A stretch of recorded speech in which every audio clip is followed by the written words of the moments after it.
My girlfriend demanded. Choose between me and your service dog. I'm a disabled veteran. The dog alerts me to seizures. I said, that's not a choice. She reported the dog to my apartment as aggressive. When management called me, and I explained she'd filed a false report about a medical service animal. Original post. I, 31 male, am a disabled veteran.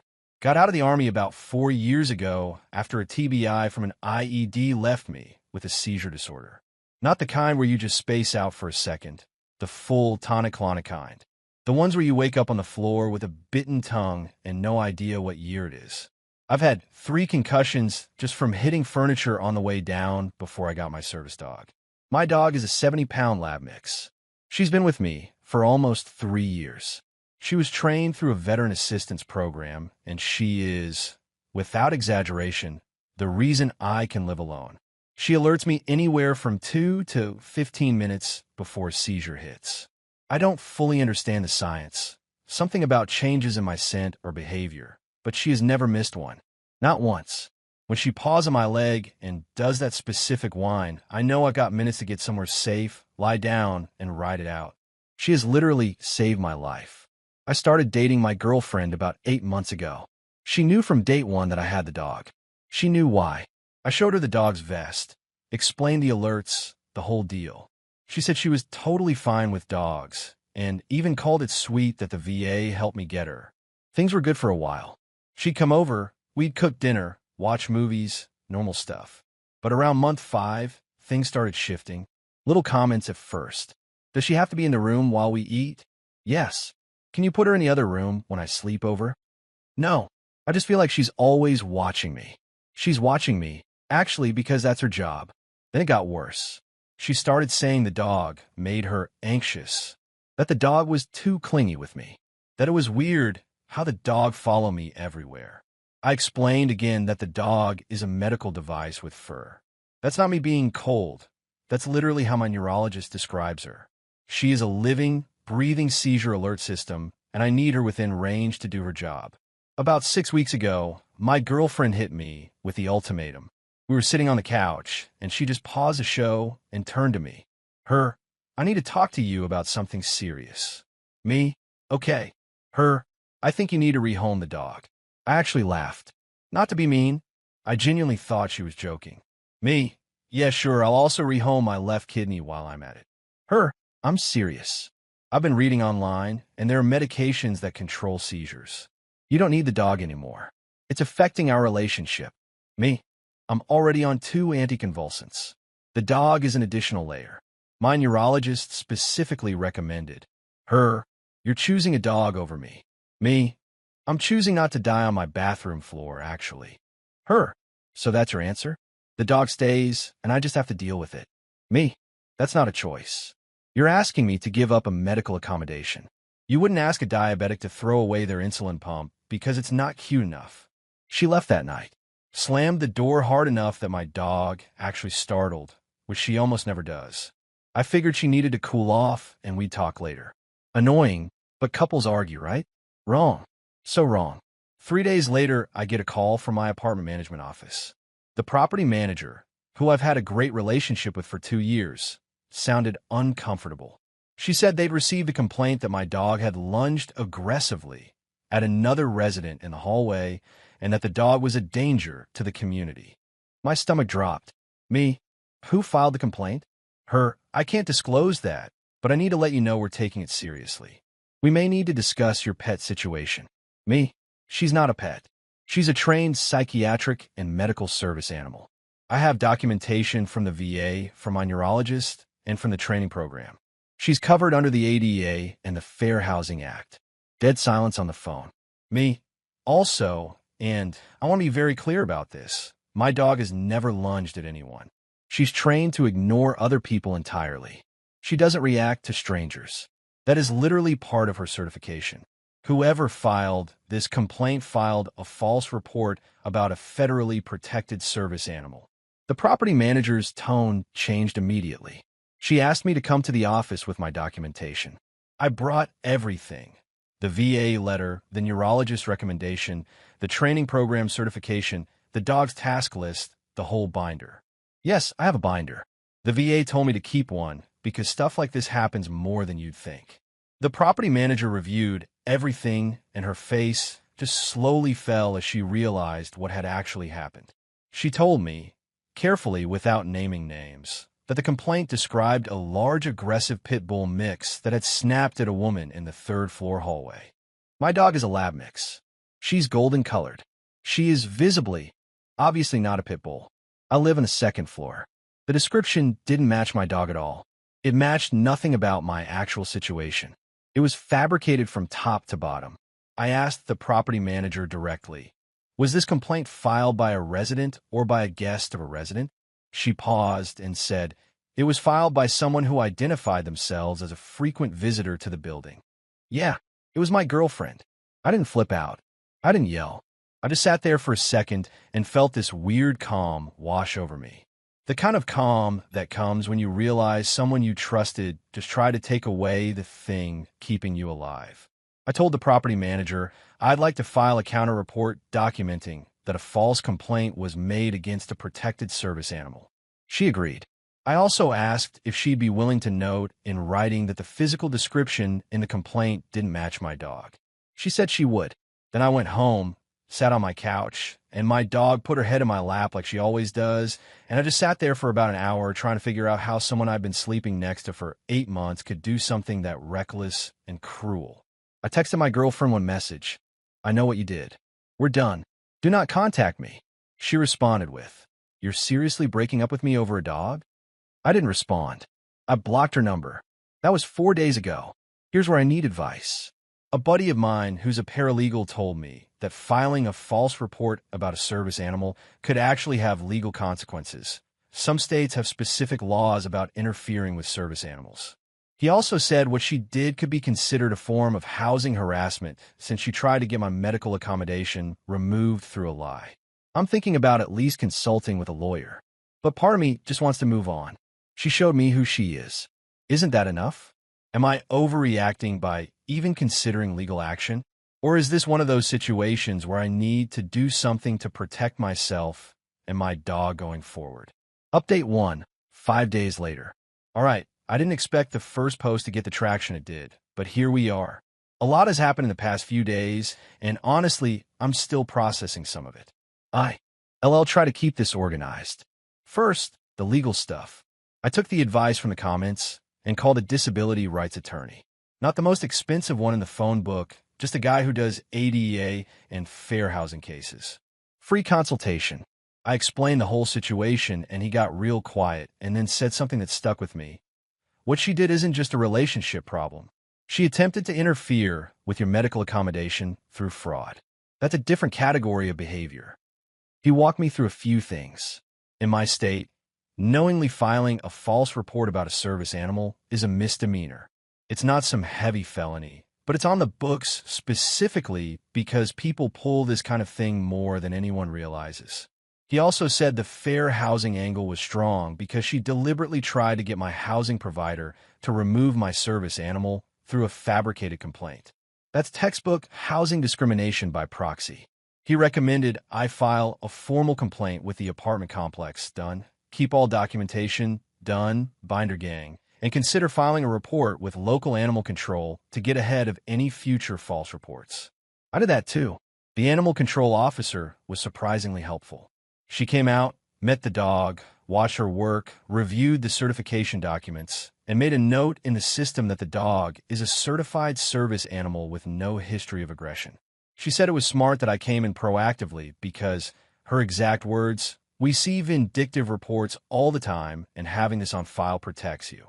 Now, here's where it gets messy. My ex did not take the blocking well. She showed up at my apartment 2 days after I blocked her. Didn't knock, just stood outside my door talking through it. My dog actually alerted on me during this because my stress levels were spiking, which is exactly the kind of thing that can trigger a seizure for me. So I'm sitting on my bedroom floor doing breathing exercises while my ex is monologuing through my front door about how I'm being dramatic and punishing her for having feelings. I didn't open the door. I texted my neighbor across the hall, older guy, retired Marine, absolute unit, and asked if he could let her know I wasn't going to engage. He stepped out and apparently told her she needed to leave or he'd call management. She left, but not before telling him I was keeping a dangerous animal in the building and that someone was going to get hurt. My neighbor came over afterwards and was like, "Brother, that woman has a screw loose. Your dog literally just sat there and yawned while she was screaming." He offered to write a witness statement about the dog's temperament, which I accepted because at this point, I'm building a paper trail like it's my second career. Then, and this is the part that really got me, I found out she'd been talking to other residents. Not many, but a few. Specifically, she'd approached two women in the building and told them that my dog had almost bitten her and that I was an unstable veteran who shouldn't be living alone. One of the women actually knocked on my door to ask about it. When I showed her the dog, who was wearing her vest and sitting calmly, and explained the situation, she was horrified. She said my ex had described the dog as a big black aggressive dog that growls at everyone. Again, golden lab mix. Doesn't growl. Has literally been trained to remain neutral in all social situations. The lies weren't even close to reality. My ex was just counting on people not checking. That resident also offered to write a statement. I now have 3 written statements from neighbors confirming the dog's temperament and contradicting my ex's claims. I went back to the property manager and shared all of this. She was livid. Not at me, at the situation. She said she was going to formally ban my ex from the building's guest list. Apparently, they can do that. My ex's name is now flagged, and if she shows up, front desk is supposed to call me and then call police if she doesn't leave. The attorney also sent a cease and desist letter to my ex. Nothing fancy, just a formal stop contacting my client, stop making false statements about his service animal. Any further attempts to interfere with his housing or medical accommodations will result in legal action. Standard stuff, but on letterhead with a case number, which tends to make people take things seriously. Guess what happened next? If you guessed, she respected the cease and desist like a reasonable adult. You don't know my ex. Her mom called me from a number I didn't recognize, so I picked up. Her mom went on a whole speech about how I was ruining her daughter's life and that all she wanted was for you to show her she mattered more than an animal.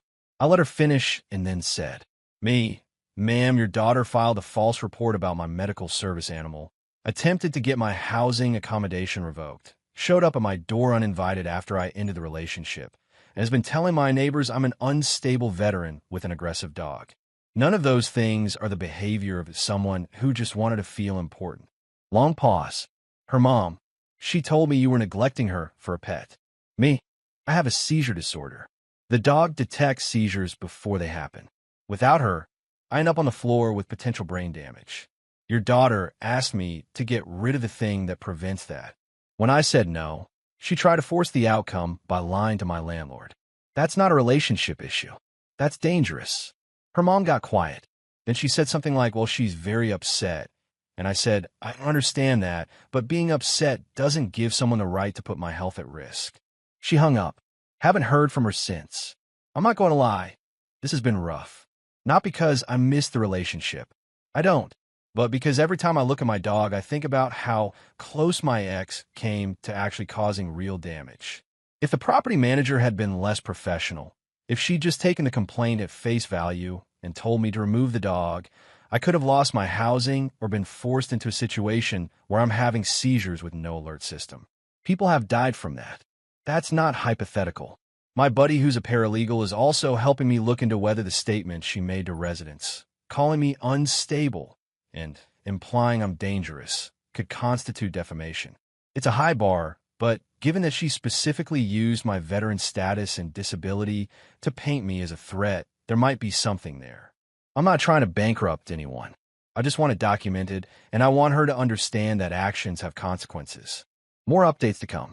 My attorney is drafting a formal complaint to the state's Fair Housing Agency. Apparently, they take these things very seriously, especially when it involves a disabled veteran and a documented pattern of interference. Oh, and the dog? She's asleep on her bed right now with her favorite squeaky toy. She's doing great. Thanks for asking. Update 2, 3 weeks later. Okay, final update, because honestly I need to close this chapter and stop refreshing my inbox. So remember the cease and desist? The one that specifically said, do not contact, do not make false statements, do not interfere with housing or medical accommodations.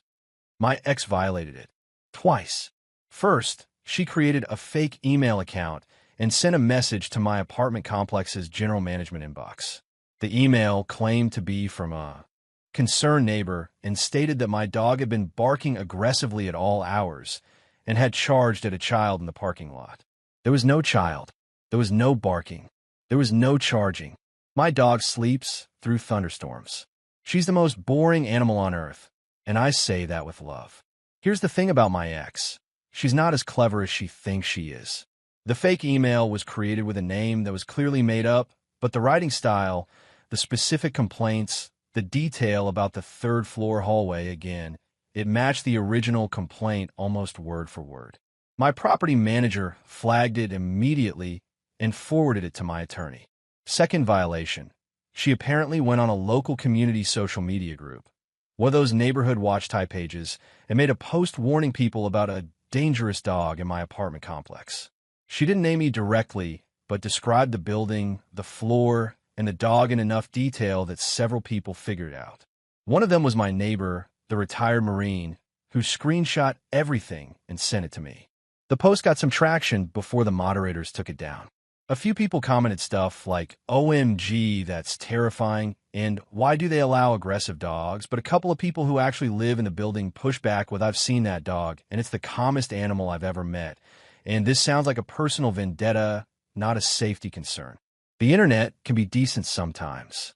My attorney added both of these violations to the formal complaint. Now, here's where things actually started having real consequences. The fair housing complaint went through. An investigator was assigned, and they interviewed me, the property manager, and reviewed all the documentation. The original false complaint, the cease and desist, the subsequent violations, the neighbor statements, the animal control report, everything. My attorney said the investigator told him this was one of the more clear-cut cases of service animal interference she'd seen. My ex was contacted by the Fair Housing Agency for her side of things. According to my attorney, she apparently told the investigator that the dog really was aggressive and that she feared for her safety. The investigator then asked why the physical description in her original complaint didn't match the actual dog, why animal control found zero evidence of aggression, and why multiple residents had submitted statements contradicting her claims. Apparently, she didn't have great answers for those. The outcome, my ex received a formal finding of housing discrimination. It goes on a record that follows her. It's not a criminal conviction, but it's a civil rights violation finding. If she ever pulls something like this again, with me or anyone else, that finding is there. My attorney said it also means that if I wanted to pursue a civil suit for damages, the finding would be strong evidence in my favor. I decided not to sue. I thought about it. I lost sleep over it. But honestly, I don't want to be tied to this person for another year through litigation. The finding is on record. The cease and desist is in effect. She's banned from my building. Animal control has my dog flagged as a protected service animal. My neighbors know the truth. That's enough. Now, the part one wasn't expecting. The community social media post she made, it got screenshot and shared outside the neighborhood group. Someone who recognized the situation posted it in a veteran support group that I'm loosely connected to. One of the admins reached out to me to confirm the story, and then they made a post, not naming my ex, but describing the situation about how service animal interference is a real and growing problem for disabled veterans. It got a lot of engagement. A local veterans advocacy organization picked it up and used it as a case study in a presentation they were doing about housing rights for disabled vets. I didn't ask for any of that. I don't want attention. But knowing that what happened to me might help the next vet dealing with this garbage, that means something to me. And yeah, through that advocacy group, I found out that what my ex did is more common than you'd think. Partners, family members, landlords, even neighbors filing false reports to get service animals removed because they're inconvenient or they just don't like dogs. It's a real problem, and most people don't fight it because they don't know their rights or can't afford a lawyer. I was lucky because the initial consultation was free and the attorney took the case partly, because he does pro bono work for veterans. As for my ex, last I heard through the grapevine, the fair housing finding made its way back to her workplace somehow. I had nothing to do with that. I genuinely don't know how it happened, but housing discrimination findings are technically public record in my state.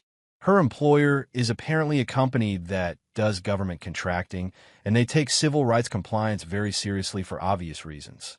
I don't know if anything happened with her job, and frankly, I don't care. I didn't set that domino up. She did 8 months ago when she decided that her comfort was more important than my medical needs. Her mom tried to call me one more time about a week ago. I let it go to voicemail. The message was basically, "I hope you're happy. You've ruined my daughter's reputation." I saved it, added it to the file, didn't respond. Here's where I'm at now. Mentally, better than I was. I started seeing a therapist at the VA who specializes in relationship trauma for vets. Turns out that having someone you trust try to take away your medical equipment while simultaneously trying to get you evicted from your home does a number on your ability to trust people. Who knew? My seizures have actually been more manageable lately. My neurologist thinks it's because my stress levels dropped significantly after cutting my ex out. Turns out toxic relationships are bad for neurological conditions.